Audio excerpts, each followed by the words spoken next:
So just as I was making this review for Highguard, the developers decided to do an experimental test of 5v5.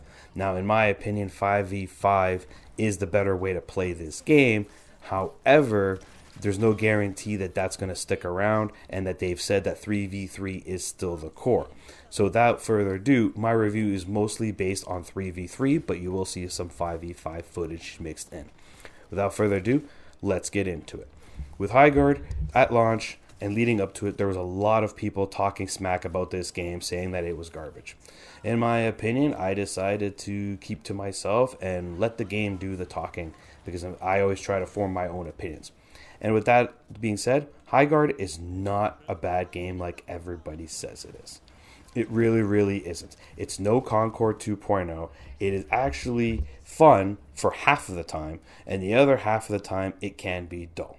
So in order to explain that, I gotta explain what Highguard is. Highguard is a 3v3 raid shooter. Essentially, it's their own game mode that is comprised of other aspects of games blended into one. Essentially, when you start a game, the way it works is you will fortify your base like it's Rainbow Six Siege. Then from there, you will loot up like it's a battle royale. You'll find currency that you can spend at the vendors to buy gear, or you'll open chests that drop the gear that you need. Once you do that, then you will fight for this thing called a shield breaker. The shield breaker is basically capture the flag. Both teams will fight for it, and whoever claims it then has to bring it not to your base, but to the enemy base, and use it to break open the shield so you can then raid the base. Once the raid begins, the attackers will have a limited amount of spawns to plant a bomb and have it go off while the defenders try to hold it off. And that's basically the gist of the game. So when I say half of it is fun and the other half of it is dull, this is what I mean. The half that is dull is when you set up your base and when you're looting. Because of the size of the maps, because it is only 3v3, it is dull.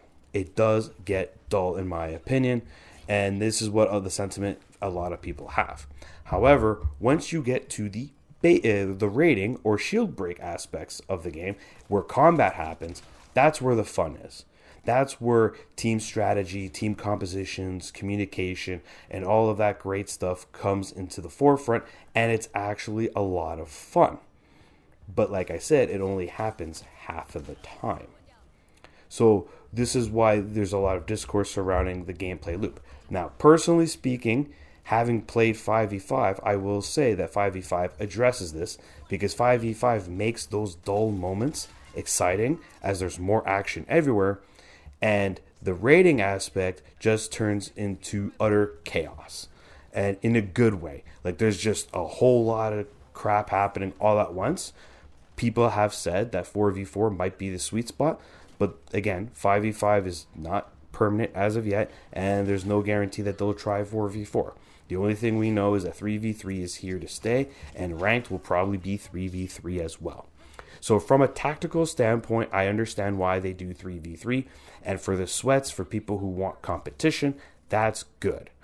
But for everybody else who just wants to log on to the game and have a little bit of fun, that's, half of it's boring. Half of it's boring, the other half is fun, and they're going to be like, well, I'd rather just play something where I can have fun all the time. As stated, I'm a firm believer 5v5 fixes this, and that's just my opinion. Now, what else are the good things of Highguard? Well, personally, I think Highguard looks good. It's a good-looking game. Artistically, it's just okay.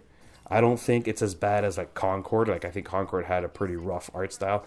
This game's art style is better than Concord's, but it's still not on the level of some of the other games that exist today. But in terms of technologically, the game looks good. And for me personally, I know that there is optimization issues, but for me, because I do have a beefy rig, the game ran fine. I was running max settings, 1440p, 120 FPS. Game was running fine for me, and I only experienced one crash in my 10 hours of gameplay, no bugs of any kind. So my experience was good, but apparently if you're on the lower spec end on PC, it can be rough. Now, in terms of audio, I also think the audio is good. I think the audio is fine itself. The only real issue with the audio that I have is with footstep audio. while the footstep audio is loud and clear and you can clearly hear when enemies are close, it's a little misleading on how close they actually are. But aside from that, the audio is really, really good. Now, what are the cons? What is the negatives of Highguard? Well, the negatives with Highguard, for me personally, the first and foremost one is the lack of progression. There isn't a lot of progression here. The only progression you have is the battle pass and a couple of specific quests. That's it. There's no character level, there's no account level, there's no weapon levels or anything to grind for. Ranked will be arriving in a week or so, but aside from the battle pass, there is a lack of progression. So that to me is an issue right then and there. Another issue is the lack of content. The game only features 8 wardens at launch, and there's a slew of weapons, but there's just not enough weapons. So because there's not enough weapons, it also makes the looting feel dull and lack any sort of uniqueness to it, because everybody's rocking the same weapons because there's such a small variety of weapons and wardens at launch. This would obviously be fixed over time, but it doesn't address it here and now. The other issue that I would say that I had with this game is certain features that are just obviously missing as well. Things like there's no scoreboard whatsoever. There's no scoreboard. There's no career tab. And you're trying to make a game that is sweaty, you're trying to make a game that's competitive, but you don't have these things in here. It makes absolute no sense in my opinion.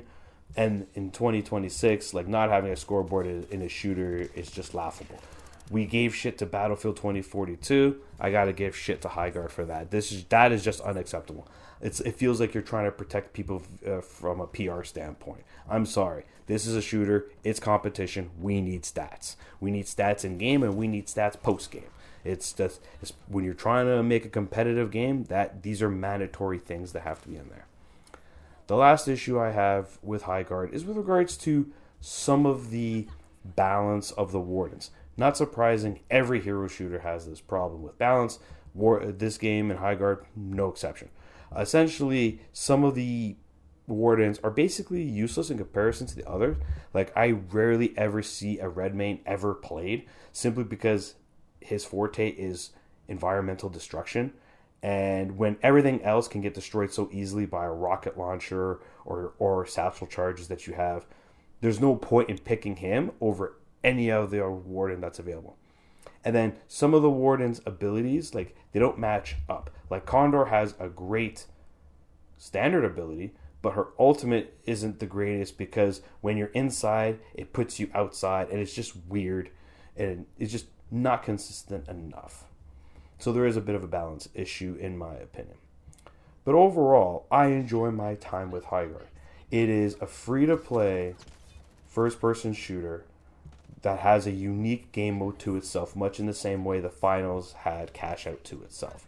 It helps give the game its own identity and its own niche, but its niche is going to have a small audience and not a mainstream one like you would in some other shooters. Now, I know I'm going to get hate, and I know people are going to tell me that I'm a shill, but the reality of it is, I don't care if you think I'm a shill or what have you, because I can tell you right now, I'm not getting paid for this. The reality of it is, I have a good time playing Highguard. My personal preference would be that they keep 5v5 or maybe go 4v4. I do feel strongly that 3v3, while great from a competitive standpoint, it is dull from a casual standpoint. So for me, I would prefer the chaos, as I would rather have more fun than competition, but that's just me. But aside from this, I enjoy playing it. I have a good time playing it. And it is a free-to-play shooter, so it doesn't cost you anything to try it. Skins are optional, cosmetics are optional. And the one thing I will say about these developers, they definitely care about this game because the battle pass that is available at launch is completely free. So you get actually a free battle pass to start playing the game and earning something. So I don't know how many games do that these days, and how many developers respond so quickly to the criticisms of a game. So overall, I would say try out Highguard, but go in with an open mind. In an ideal situation, you want to play this with a couple of buddies because the game experience is much different in squads than when you're solo queuing. There's a big difference and a big different feel. Solo queue can be a headache because of how inconsistent your experience is going to be. Whereas playing with friends, you will get far more sweaty matches. And if you're into competition, if you want to compete, there's definitely something here so long as you're in a squad. Overall, I view Highguard as a fun first-person shooter that will go into my rotation. It is flawed, but the developers show a willingness, that an effort that they care deeply about this product, and that it will improve over time. Currently, in its current state, I'm giving Highguard a 7.5 out of 10. This is Veteran Gamer, and I hope to see you guys next time.